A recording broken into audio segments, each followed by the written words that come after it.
Past 500 on Hawkins' scale, the self stops fighting for survival and starts running on unconditional love. And past 700, it quietly stops being a self at all. Power versus Force by David R. Hawkins. Audiobook summary and review by StoryShots. A raised arm can supposedly reveal whether a statement is true or false, no thinking required.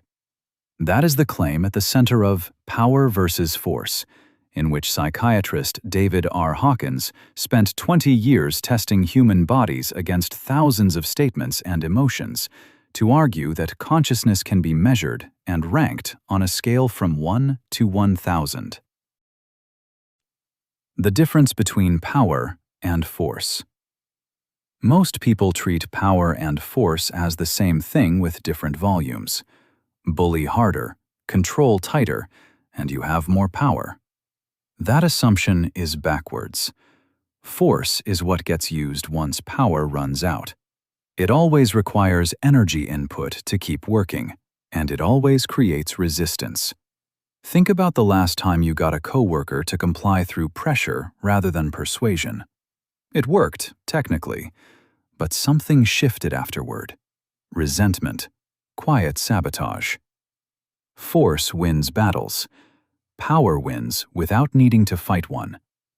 An empire can fall to a man who never threw a punch, because force always generates a counterforce, even one you cannot see yet. The scale that measures your life. One framework assigns every emotion a number on a logarithmic scale from 1 to 1,000. Shame sits at 20, fear at 100, anger at 150. Below 200, the body tests weak. Above 200, it tests strong, every time, regardless of what the person consciously believes. That number, 200, marks courage, the exact point where a person stops merely surviving and starts taking responsibility for their own life. Below it, apathy, victimhood, blame. Above it, willingness, acceptance, reason. Because the scale is logarithmic, the gap between 200 and 400 is not double the power. It is closer to a 100-fold difference. Most people spend their entire lives clustered in the same narrow emotional range, never realizing how small a shift could change everything. The level where everything changes. Somewhere past 500 on the scale, calibrated as unconditional love, the entire hierarchy turns upside down. Below that line, even courage and reason still operate through a private, isolated self trying to manage its own outcomes. Above it, the self stops behaving like an individual at all and starts behaving like a channel. Force can bring satisfaction, but only power brings joy. And the distinction matters more than it sounds. Satisfaction comes from beating someone else. Joy comes from beating nothing at all. Victory over others brings satisfaction. Victory over yourself brings joy. Few people ever sustain a calibration above 500, yet the ones who do quietly lift everyone measured below them through no visible action at all.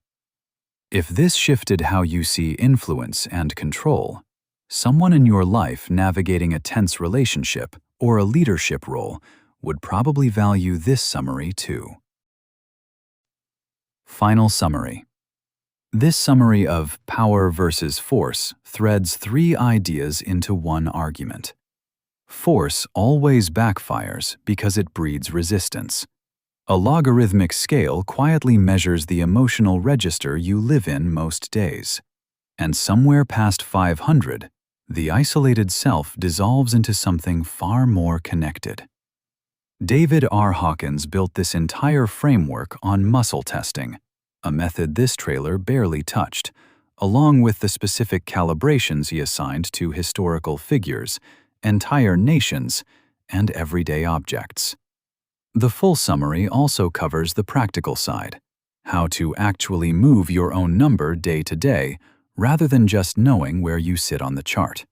If you lead people, negotiate for a living, or just want to understand why coercion keeps backfiring on you, that material is worth your time.